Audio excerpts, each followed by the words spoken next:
You should also know him. They were very expensive, but I didn't care so much because the the condo commando paid for part of my. We had the decision was to split the cost, so they had to, because there was no cause for all kinds of problems. They wanted to charge me for the plumbing, and the plumbing was inside the wall. So inside the wall, it's not my responsibility. So he says, well, it was under your apartment, but there are 4 more apartments above. And besides, all I did, I fixed my leak in the toilet, and I told them the rest of it is in the wall. So he said, we will fine you and we will sue you. I said, fine. So they wrote to their lawyer that they wanted to sue me. The lawyer said, we are not going to file a lawsuit because of it, because it's your responsibility to pay.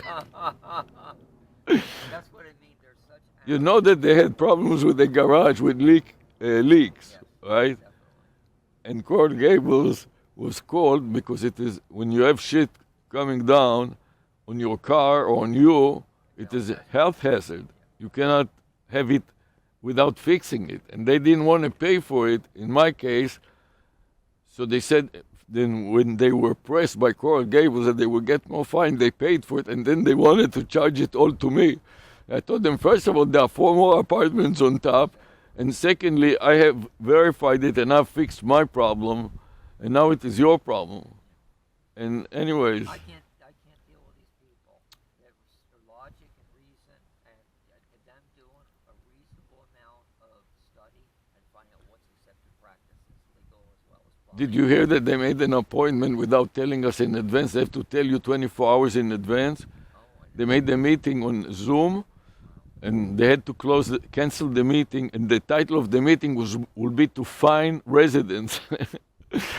They want to fine me because they claim that one of my tenants is subleasing a room, and according to their regulation, you are not allowed to sublease. Did you know that?